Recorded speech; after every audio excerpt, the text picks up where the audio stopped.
Hello, everybody. Thank you so much for coming and welcome to Shattering the Stigma, Understanding and Addressing Mental Health. My name is Jen Trum, and I am a coach and an HR professional, and I am so incredibly excited to welcome you guys to the second episode in our five-part series that we're having during Mental Health Awareness Month to help us better understand mental health, mental issues, and be able to better address it so we can function and thrive.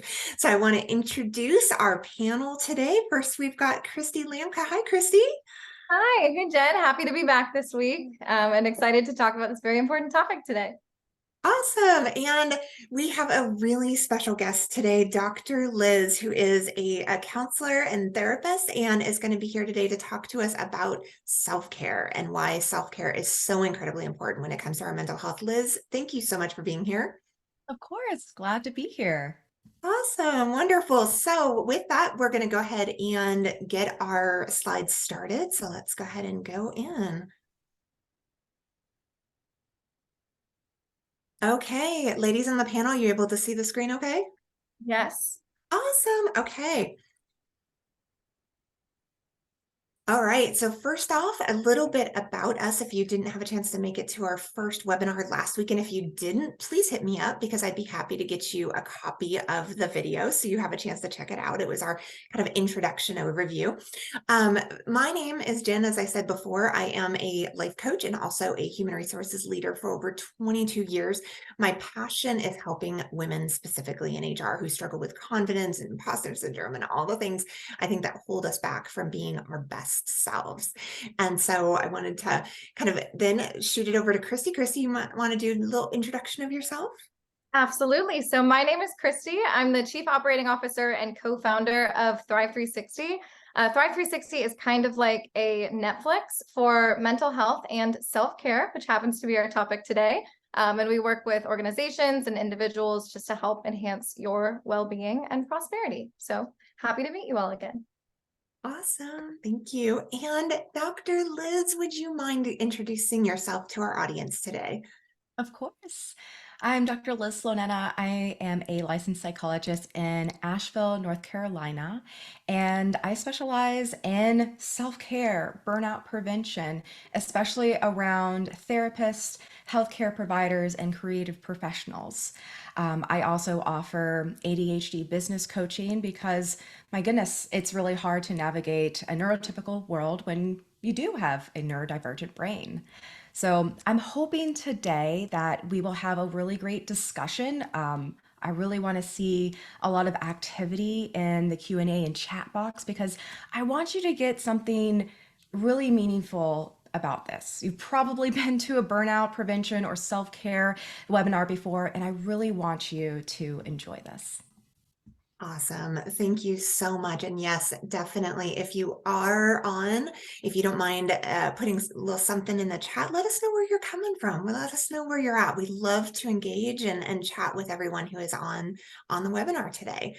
So with that, let's talk about before we dig in, let's talk about what exactly is self-care. So there's lots of different definitions out there, but a definition that I was able to track down was really self-care is any type of activity that we deliberately do in order to take care of our physical, emotional, and mental health. And some examples of self-care can include exercise, sleep, spending time with loved ones, eating healthy. However, there are also forms of what we believe are self-care that sometimes are not exactly healthy for us, but they do in the moment give us the impression that we are taking care of ourselves. Some of those can be drinking, smoking, and other, overeating, unhealthy eating, different things that we can do that I think what we want to do today is really help us to understand that it is the activities that we do to take care of ourselves that are nourishing and that are going to help us recharge, refuel, and be able to, you know, kind of take charge of our day. So with that, I want to go ahead and stop sharing just for a little bit because we want to have a little discussion. So Chrissy, I'm going to hand it over to you to get the conversation going. Oh, do we want to go ahead and do our first poll? Yeah, let's do a poll. Definitely. Awesome. Okay. So everybody, what we want to do is a couple different polls today. If you were on last week, you kind of know our drive by now. But we're going to put a poll out there and try to get a gauge of like where are we in terms of self-care. So let me go ahead and get this out there. So rate your current level of self-care. So let's be honest, let's be open. How much are we taking care of ourselves? Great, good, okay, or not so good? Seeing a few answers come out so far. So the majority, we've got almost 80% at okay. So okay, I'm doing okay, but there's definitely some room for improvement. Let me go ahead and end this one and share it to you guys. You can take a look at it. Thank you guys for participating. Should be able to see it now. Yeah, look at that. So 77% is just okay. Liz, does that kind of ring true to what you see quite often with patients that you help? Yes, exactly. That it's fine. You probably know what self-care is. Maybe you have a few activities and things that you like doing, and yet it's still not hitting the sweet spot. And that's probably the reason why you are here. You kind of know what self-care may be. Maybe there's some like myths and misconceptions, but there's always room to grow and figuring out what really works for you. Yeah, for sure. All right, Chrissy, do we want to try one other poll before we get going with some Q&A? Let's do a poll. That sounds great. Okay, so the other poll that we have is let's be honest about the priority that self-care currently takes in our lives. So let me put this one out there for y'all. How often do you prioritize self-care into your routine? Every day, few times a week, once a week, less than once a week, or rarely if ever? And remember, this is deliberate action. So this isn't like, okay, every so often I happen to do this by accident and it makes me feel great and feels like self-care. We're talking about really when are you prioritizing self-care, putting in the effort to do something, that is self-care related. And you know what, I'd add on to that too. One of the things that I've noticed for myself even is sometimes self-care seems to be reactive, right? Like it doesn't necessarily take a proactive stance in my life. I tend to find myself, in this like corner all of a sudden go like, I need to take better care of myself, right? And I think so many of us can relate to that. And so, oh, okay, awesome. So I'm going to go ahead and end this poll. So right now we have, I'll show y'all where we came out. About 60% are about a few times a week. That's really good. That's really, really good. And then a few every day, and then a few less than once a week. So with that, I'm going to go ahead and shoot it over to you, Christy, to get started. All right. Well, first of all, I want to say I'm happy to see that no one on there, the polls said that they are, very low on self-care or said that they rarely, if ever, do self-care. So happy to see that. First of all, kudos to everyone here that you're not, that you're doing something. And even just being here is obviously showing that you're taking that next step to improve your self-care. One other thing I want to say that at any point during this webinar, you can also put a question into the chat and we'll be monitoring the chat as well. So if you have a question for any of us, especially our special guest today, Dr. Liz, please feel free to put those in the chat at any time. All right, so I guess with that, I'm actually gonna pass it over to you, Dr. Liz, to see any ideas that you want to share with us just about, what self-care really means and anything you can tell us as our expert. Yeah, of course. And with self-care, there can be a lot of myths and misconceptions about it. So I'm curious if anyone wants to put in the chat, like, what are some things, what is your definition of self-care? Um, does it seem like it's just bubble baths and chocolate and vacations? I really want to hear from you all because at the end of the day, I want you to redefine self-care for you.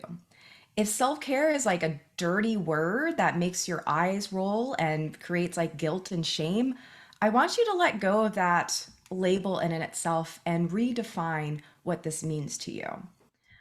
So please do not be shy of throwing something in the chat. I don't know if I can actually see the chat. I'm just seeing I'm like not seeing post again. anything yet. If I see anything, I will definitely let you know. And come on, y'all, don't be shy. So what was the question again, Liz?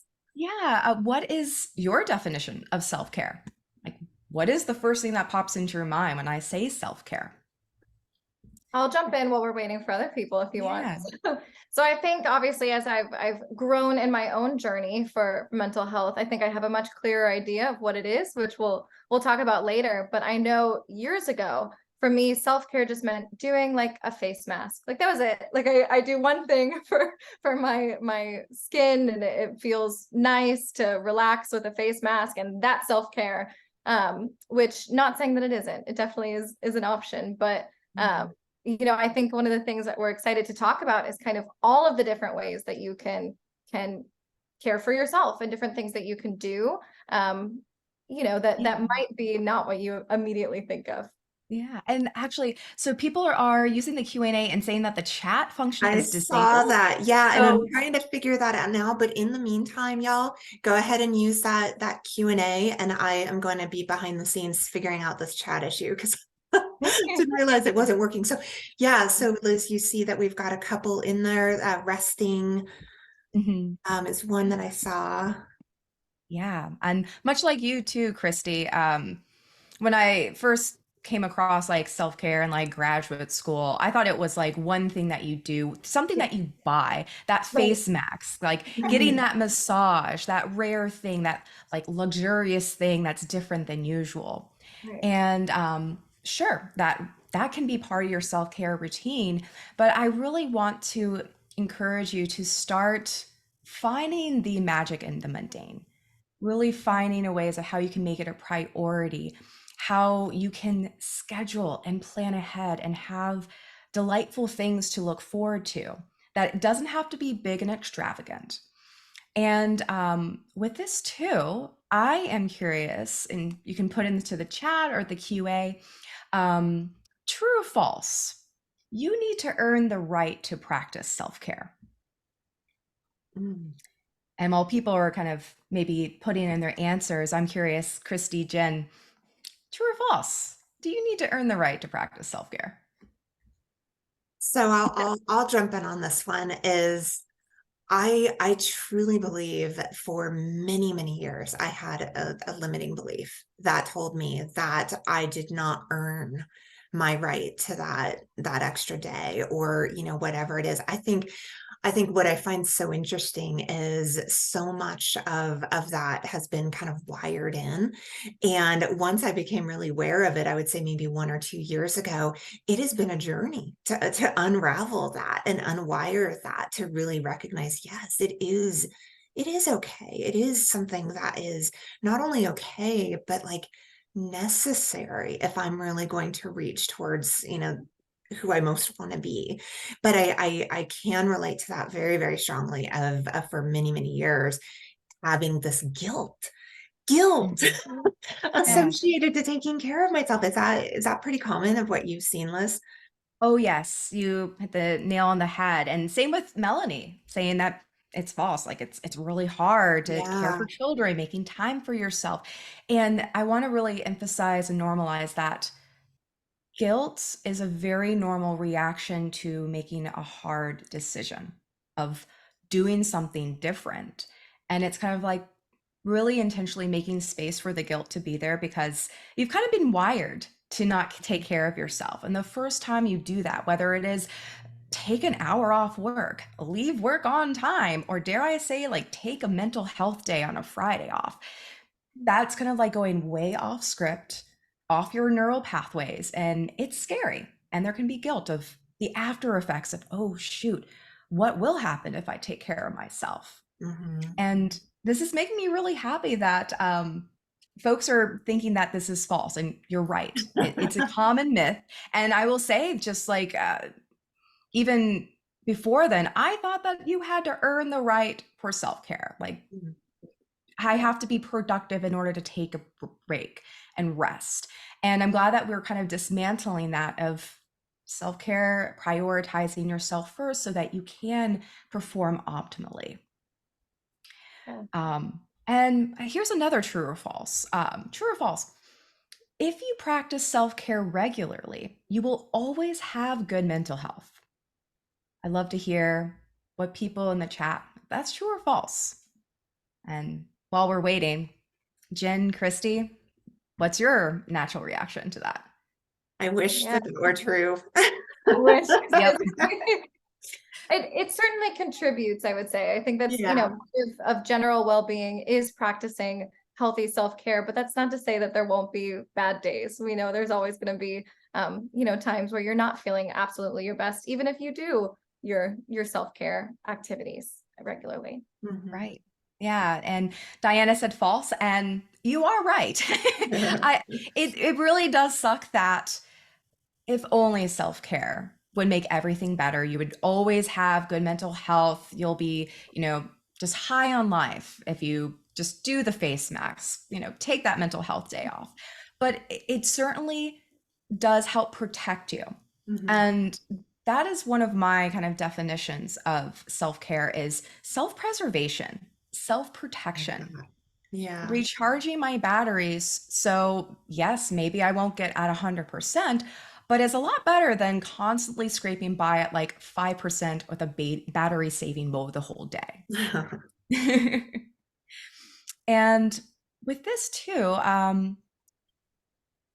this aspect of why is self-care so hard? I would love to hear people in the chat, like what are your, top reasons why self-care is so hard where it's That's a not really, yeah. Oh, sorry. Yeah. I said that's a perfect time. We have a poll question for that. So let me go ahead and put that out there while we're Yeah. sitting here. I didn't mean to interrupt you, Liz. I'm Oh sorry. no, we're on the same wavelength here. Okay, y'all, perfect timing. So the poll out there, we'd love each and every one of you to, I think you can do multiples on this. So if there are a few different ones that speak to you, go ahead and throw that in there as well. And we'll leave this open for a second. So it looks like lack of time, lack of time, huge Always. guilt and feeling selfish, financial constraints. You have difficulty finding what works for me. Hmm. Yeah, the time and the guilt, though, by far, that spread half and half is lack of time and guilt. Yeah. For me, it's kind of interesting of taking a step back and realizing that, oh, great. All right. So go ahead, Jen, go ahead and announce the results.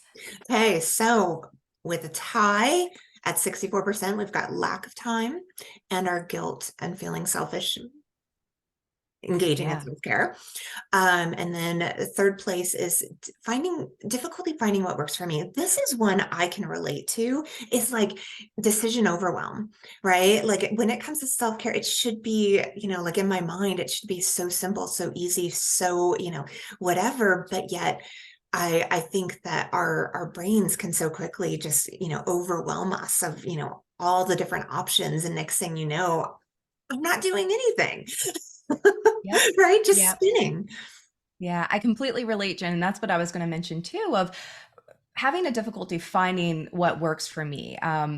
If anyone here has, continued into higher education or a helper or healer, it's really hard to rediscover your hobbies after intense schooling or after intense workday. You may just be completely exhausted that there's something called decision fatigue where you don't know what feels good. You are just exhausted. Even maybe your favorite TV show that you veg out with doesn't really hit that spot. And then you are left to just doing what's easy, which may be just scroll on your phone. Yeah. Right.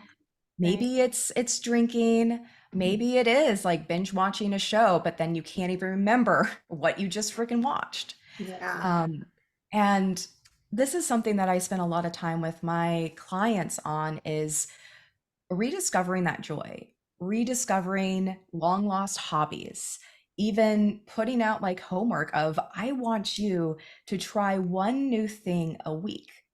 And it doesn't have to be perfect. You don't have to love it. You don't even have to like it. But maybe you will discover new things that have fallen off or you have opted out and you've forgotten how good they could feel. Yeah. You know what that reminds me of? Have you ladies seen that movie, The Runaway Bride with Julia Roberts? I haven't. No. Oh, okay. It's a movie that, she is a habitual bride. That part of it's not related, but there's a part in the movie that talks about how she's now to a point in her life where she's trying to really figure out who she is. And in all her different relationships in the past, she molded herself into what she felt like she needed to be.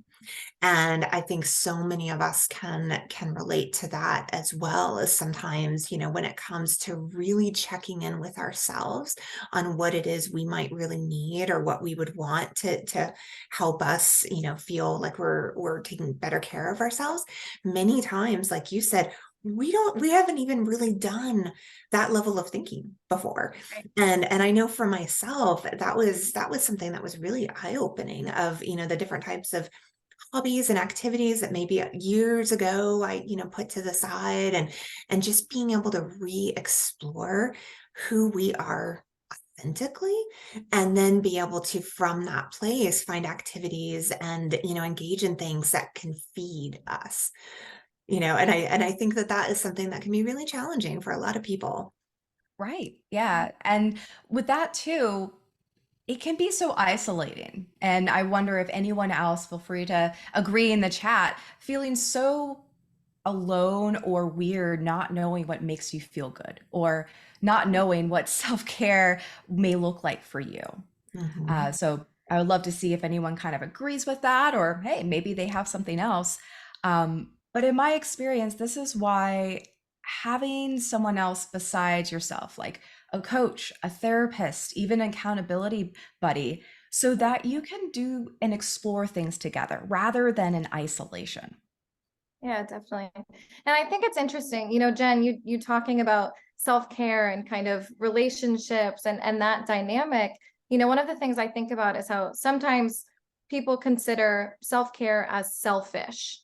And in some ways, it's okay if it is, right? It's okay to kind of do the things that bring you joy and recharge your own batteries. And, sometimes using those relationship dynamics, maybe your partner or friend or family has certain things that they do regularly for their own self-care that maybe don't work right for you. So that's why, it is really important to find what, like I said, recharges your own battery and what works for you personally. And, one other point for relationships, I don't know if you all saw in the Q&A, an interesting question that we got in here. Dr. Liz, can you touch on the idea of boundaries as a way of self-care?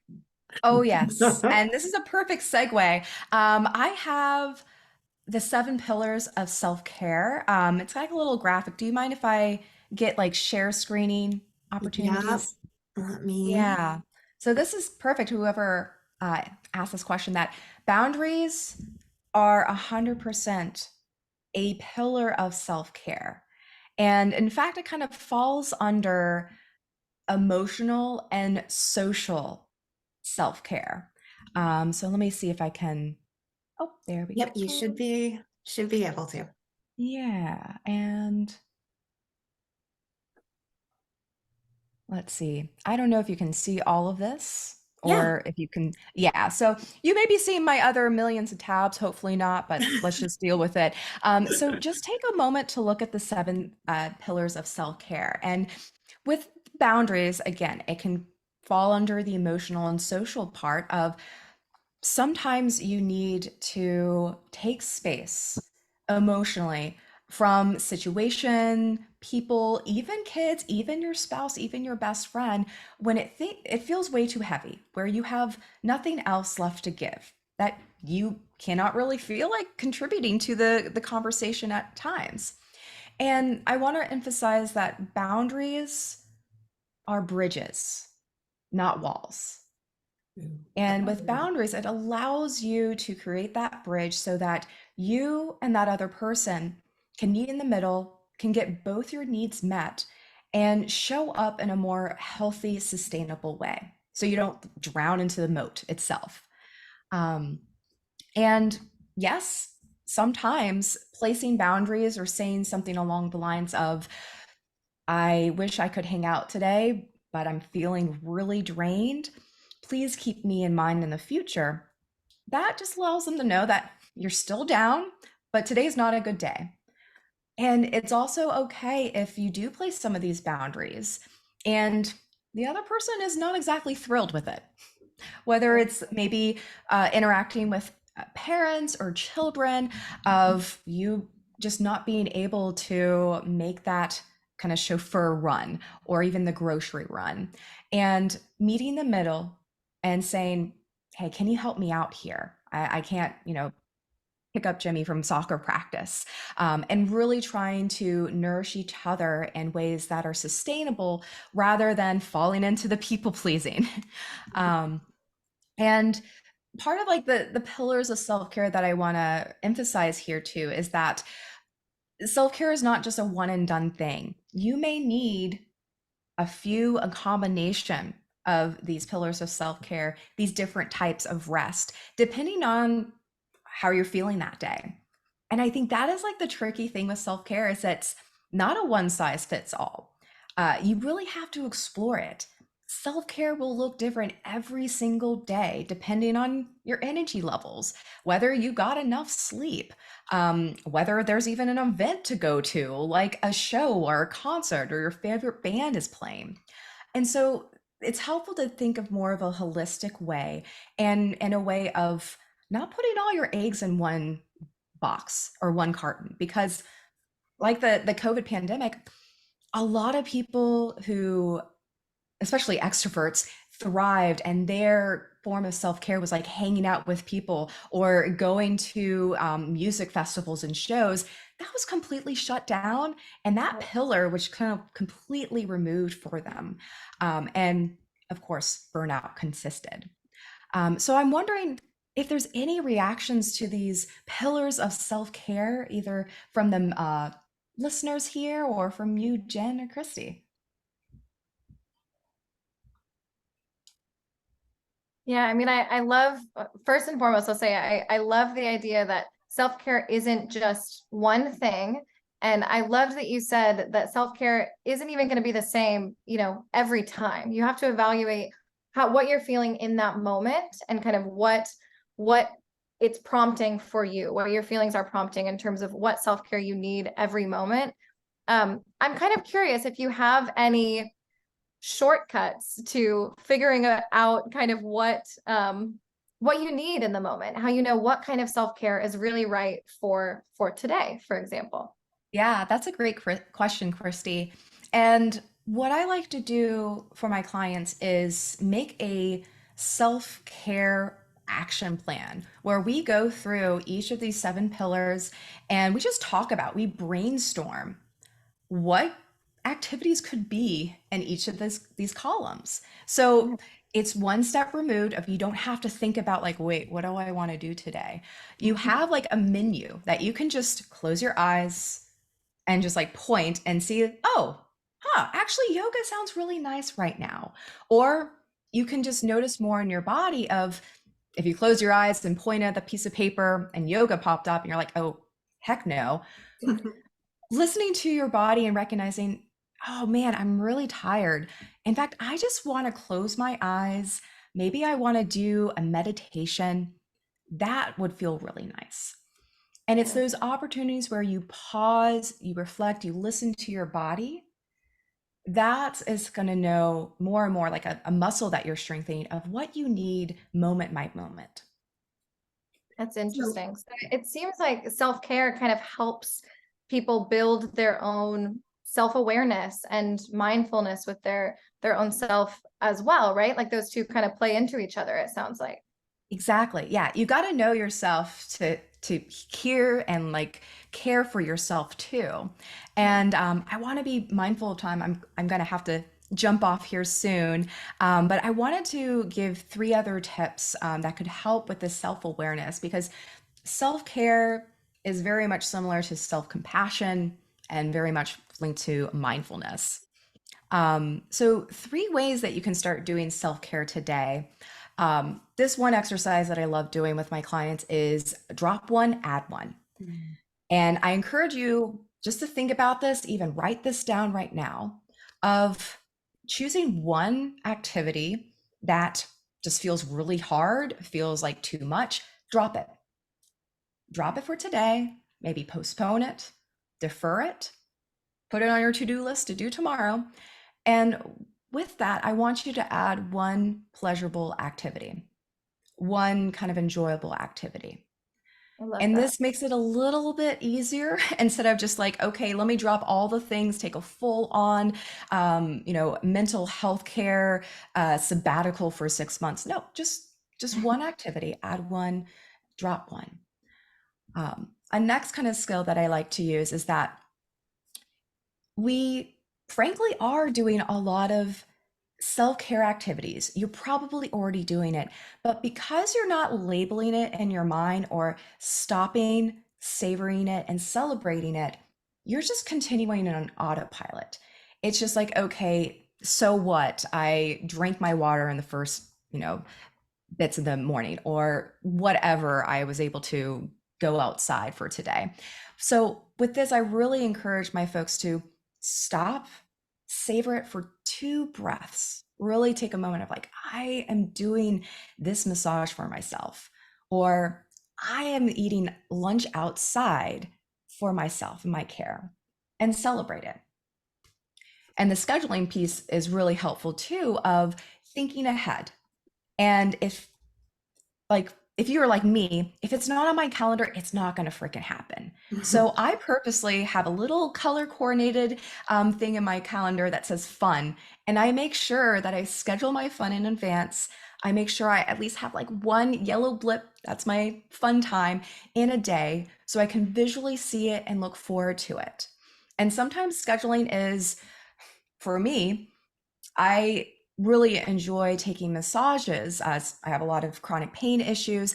And if I don't book it in advance, it's going to not happen. I'm going to lose that month. So I like to just schedule it all in. And sometimes it's a nice surprise and gift to myself. Like, oh, wait, I have a massage today? Cool. Thank you. And the last tip for today is taking a brain vacation with mindful hypnosis. So with this, it is an opportunity to use mindfulness and take yourself on an own mental vacation. So the great thing about mindful hypnosis is that all hypnosis is self-hypnosis. It's free. You can do it anytime, anywhere. And wouldn't it be wonderful if at any time you wish, you could go to Aruba or to Cancun or even to Japan? That is the power of your creativity and power of mindful hypnosis. And with this, I really wanted to do like a little brain vacation exercise today, but I do have to run. But the great thing is that if you do contact me, follow me on social media, join my newsletter, you'll have access to that exercise. And in the near future, we'll have the mindful hypnosis tracks on Thrive 360, so you can easily take those brain vacations whenever you wish. Absolutely. That's awesome. We're looking forward to that. Yeah. And so I have like a bunch of these slides that I made. I don't know if you can see them or not, but if anyone is interested in these, I'm happy to send them out, as there's a few little good tidbits. And if you're kind of a resource junkie like me, I just love all the slides, all the resources. So just reach out to me, contact me, and I can get you help set up with free resources. Amazing. Dr. Liz, thank you so, so much. That is such great information. One of the things I want to say really quick before you hop off is, something that I've noticed when it comes to, an action plan for self-care. I personally, I've started that multiple times, right? To say, okay, I'm doing it. I'm starting. I think so many people out there, and working with clients myself, and seeing this as being a pretty common thing, right? Like, because it takes time. So often we want a one and done instantaneous fix, right? But when it comes to these types of activities, it is important that you schedule them consistently, right? Wouldn't you say? Oh my gosh, yes. Uh, Consistency, sustainability, that's where it's at. And it's like a habit, a muscle that you grow. Each time you do it, it gets easier and easier. And it is really creating that habit that your wellness matters, your energy matters, your self-preservation, your batteries matter. Yeah. Yeah, absolutely. Great. Amazing. Well, Dr. Liz, thank you so much for joining us today. For everyone else that's on, Jen and I are going to stay on for Go a little bit, anywhere. cover a few more topics. So don't jump off. But Dr. Liz is very busy and needs to step away. Thank you so much for joining us. We're so grateful for everything that you shared with us today. So thank you, Dr. Liz. Yeah, you're so welcome. Glad to Thank be here and everyone you. take care. Bye. Thank you so All right, much. bye. All right. Okay. Wasn't she amazing? Oh my gosh. Oh wow. So I just thought, how incredible the idea. I think it's somewhat of a new concept to me of this self-hypnosis, Yeah. to be able to transport yourself when you're under stress or overwhelm. Um, I'm curious, have you, Christy, had much experience with that in the past of the kind of the concept All of the time. self-hypnosis? Yes. What's that? All the time. So that's part of, with obviously I'm the COO of Thrive 360. And so I use our platform often. And that's one of the pieces that we have. And so not just necessarily, this kind of hypnosis, but all kinds I've tried. And hypnosis can be a stigmatized word in itself sometimes. Like people hear it and they're like, oh no, what is that gonna do? But I assure you all, it's really just a way to help relax and kind of take your mind to a different place, just so you can be better in control of your emotions and your feelings. And so absolutely. And I've known Dr. Liz. I've had the pleasure of knowing her for years now, and gotten to see what she offered today for you all on the call. So I would highly recommend that you join her list. You'll have access to her resources for free. She's just offering that to you all as a resource for you. So I'll try it out for yourself and see if that works for your own self-care. Awesome. Okay, so before we get back to the rest of the slides that we have for today's presentation, I want to throw one more poll out there. So let me pull this up.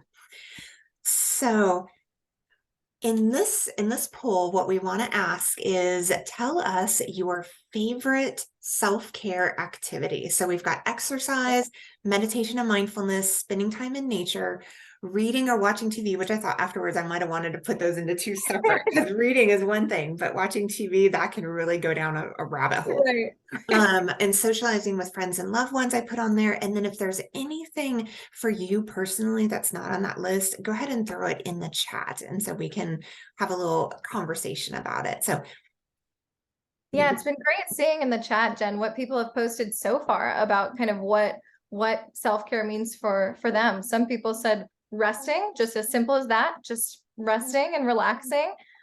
We've seen people say going on vacation. That's a very interesting and exciting way to do self-care. that adds a lot of stress in my life. I don't know about you. Really?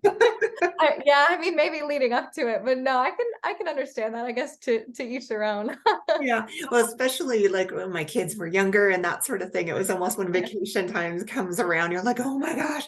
Right. Well, then I can understand that. Then I guess.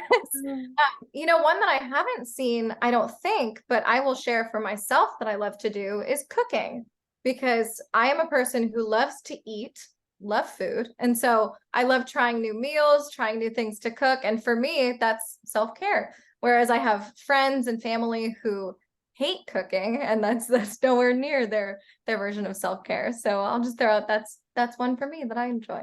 Yeah, I love that. I love that. So results came in. Number one was spending time in nature. That for me is my number one too. If I can get outside, I get outside, because, that vitamin D and just being out in nature is, I mean, there's so many scientific benefits to it, but it's Yeah. massive. And then exercise and reading and watching TV, and then meditation, mindfulness. Now that's interesting. The meditation and mindfulness came down pretty low, and socializing didn't have any votes. So very curious about that.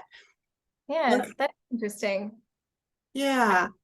And one of the things I want to pull back from what Dr. Liz said is it doesn't have to be just one of those things. I know for me, those top three, I actually do every single day. So starting my day with kind of a walk and getting out into nature, and then having a mindfulness and meditation moment in the morning is very important for me, and just my daily routine. So really find what works for you, and you guys can mix and match and see which things you like. But if the self-care activity is causing stress and you're like, oh no, I have to meditate, well, then it's probably not the best thing to be doing in that moment. So finding that kind of self-awareness, and knowing that if it's something that is causing stress, then it's not doing its job as self-care. So Yeah. there are definitely things out there for everyone that will work for you no matter what you're feeling. So finding those things, I think, is really, really important. And I loved kind of hearing Dr. Liz's take on that. Yeah, one of the things that she said that I really loved is that from day to day, it can shift, right? Yeah, And so, us paying attention, any individual person just paying attention to ourselves, to where our energy is and where we are, because that is going to be the key that will unlock your truest self, is to really kind of be in that as much as you possibly can, to just check in. Okay, what is it I need? What is it that, I think she had also said something about, being able to, communicate that, because letting right. down others is something that I think for a lot of people, and I should have thought to put that in one of the polls on why we're not, right?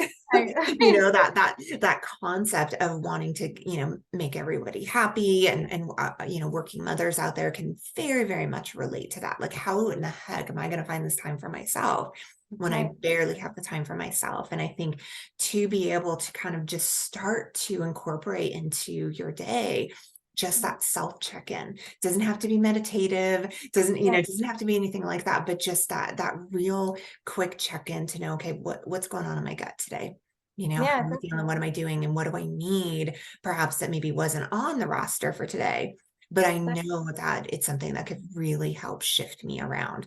Because like you definitely. said earlier, every single one of us on the call today, sometimes you just wake up as a grumpy girl. Definitely. Right. Yeah. It's just like this in the air, and there's no rhyme or reason to it. But the Right. more that we can just start to become just understanding of who we are, and what those different triggers might be, the more you can start becoming uncomfortable maybe with that discomfort. Definitely. And what you were saying about it sounds like not prioritizing self-care over other things. I think that's very easy to do, Mhm. especially I know most people on this call right now have jobs that are very take a lot of time and can be overwhelming and challenging. And so it's easy for us to say, okay, I'm going to spend an extra hour sitting at my computer and doing work, right? But why isn't it just as easy to say, I'm going to spend an extra hour on me and helping myself feel better? Because when you care for yourself and you do these self-care activities, you better show up as a employee, as a leader, as a mother or a partner, or whatever that role might be. You can be, a better version of that sometimes if you're not feeling overwhelmed, and you're better able to deal with things that life throws at you because you have a good self-care routine that works for you. Love that. I love that. That's so good. So let me go ahead and share my screen, and we'll go through a few more slides before we wrap up today. All right. And we're still checking the chat and the questions. So please feel free to put in any questions that you have, or notes or anything. We're still keeping an eye on that. Okay, so that's where we left off. So let's talk a little bit about um why are you positive results. This bar came up right on the screen from Zoom. Okay, what are the positive Hey, real results quick, from? Jen, I don't know if this is happening for everyone else watching, but for me, it's having a square that's not letting me see the actual Oh slide. no. Okay, hold on. Um, Thank you for letting me know. Let me try yeah, I that don't know if again. anyone else was seeing that. If not, sorry for interrupting the share. But No, I bet you if you had it, everyone else did. How does it look now? perfect. Now we're good. Okay. Awesome. All right. So positive results of self-care. So these are statistics that we pulled from the World Health Organization, American Psychological Association, National Institute of Mental Health, just so many different studies and so much research that is continuing to be done constantly that Yeah. shows what the benefits are of self-care. So some of those are reduction in overall mental health issues. So like Liz was talking about earlier, it doesn't eliminate, right? We're all Right. going to get hit, get T-boned from time to time. Life is just life, right? And there's so many variables that are outside of our control.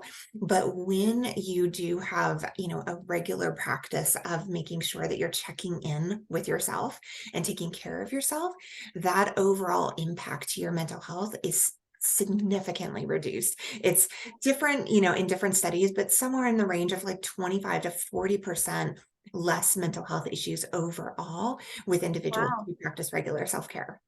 That's amazing. That's a Yeah. staggering statistic. Thank you Yeah, for. I know. It's pretty wild. Lower levels of stress and burnout. So for those of you who can relate, like myself, who have really struggled in the past with just pushing yourself to the limit, I think Yeah. self-care is that really good self-check, right? To make sure that you are still functioning at your best. Because I think myself and so many people out there, sometimes when we do push ourselves really hard, that project, the promotion, the this, the that, we're no longer paying attention to ourselves. And instead we're focusing so much focus on, getting the output results, whatever that might be, to the detriment though of ourselves. And we know it, right? Like Chrissy, I bet you know it too. When we start to feel ourselves going down and not functioning as our best, we can feel Right. it. And I think our spidey senses are all over it, but sometimes we really struggle with listening to and paying attention to that little voice who is pretty much always right, by the way. It's very true. I could not agree more. Improved emotional well-being. Here's an interesting one. People who practice regular self-care, if something happened, I was reading an article just yesterday that talked about someone who was in a plane crash, and that it wasn't catastrophic, but it was something that was pretty significant. A couple people died on the flight that they were on, and they had talked about how they were very, very dedicated and disciplined in self-care activities. And when they did a interview with different people later on, the individual who was more practiced in self-care was really able to kind of compartmentalize and be able to kind of put themselves in um, uh, a more objective type of position, rather than those who tend to get really caught up in it, and it becomes a lot of drama in our minds. And so I think traumatic events in particular, when we're not in tune with ourselves and taking care of ourselves, it can be very, very easy to snowball. Yeah, I mean, I definitely agree with that. And I think that all kind of comes back to what Dr. Liz was saying, that everything is connected and we build up these skills over time. So skills like, self-awareness in those events, I'm sure are very helpful. And having those skills of, okay, when I do feel, triggered for a certain response, if that's a trauma response, knowing what to do and being prepared in that moment of, okay, how can I de-escalate these feelings? It just comes with time. So if you're not, the spitting image of the perfection of self-care today, that's okay. But over time, you kind of build those muscles, just like exercising, right? Everything kind of builds over time until you know exactly what to do in those moments. So I'm Yeah. not surprised by that stat, but I think it's very interesting. Yeah, yeah, absolutely. And then the last few is improved sleep quality, greater ability to cope with challenging and difficult situations, which is similar, and then improved overall physical health, including lower blood pressure and increased risk of chronic diseases. Yeah. Wow. Yeah, I mean, that's amazing. And I think, if we consider how to, just going back to self-awareness, you know that you need more self-care activities when you're the opposite of those things, right? So when you're not sleeping as well as you normally would, and when you're unable to deal with challenging situations, you might know, okay, now's time for me to evaluate and put together a more comprehensive self-care routine so that you can get to those things we mentioned on the last slide. Love it. Yeah, I love the idea of the action plan. Yeah, You definitely. know, to really, really get clear around, what it is, is that's needed. And Yeah, then to go back to what Dr. Liz said as well, boundaries. So yeah, boundaries are so difficult, I think, for so many people, because a boundary requires us to really get very clear and be yeah, honest about what we truly need, what we desire, and what we want. And so much of that, it may not seem like it, but so much of that is self-care, right? Like when we talked about meditation and exercise and that sort of thing, those are definitely a component of self-care. But I think this concept of boundaries and really becoming honest with ourselves, so then we can be honest with those people in, that we're in relation with, whether it family, friends, work, and be able to be truthful around what we can and maybe cannot do within the scope of ensuring that we're taking care of ourselves. definitely. And that one is a hard one, because I think a Hard. lot of times we feel so obligated in many ways. And so setting those boundaries and really understanding, again, if you do have boundaries set and you're acting in a way that feels healthy for you, then that makes you better overall to able to deal with things. And so I know for me, that was one that I definitely had a lot of trouble with. I actually did quite a few sessions on boundaries and setting healthy boundaries, over the course of time through our app to help me get that. So, everyone struggles with it. It's hard to do, but it's helpful once you get to that point where you feel able to set those boundaries. Yeah, agree. And really what it says at the bottom here about this fear of judgment, Yep. fear of perception, this idea that, it's so difficult for so many people to be truthful and honest because of that fear of how that's going to come back on them. And so I think this is, like we were saying earlier, it's a process. I Yeah, think it takes a little bit of time to really feel it out, right? Like in definitely. terms of setting those boundaries and doing it perhaps in baby steps and dipping that toe in first Yeah, before diving exactly. in. I love that. I couldn't agree more. Okay. Couple of quotes. Chrissy, you want to jump on the screen? Yeah, so these quotes I love.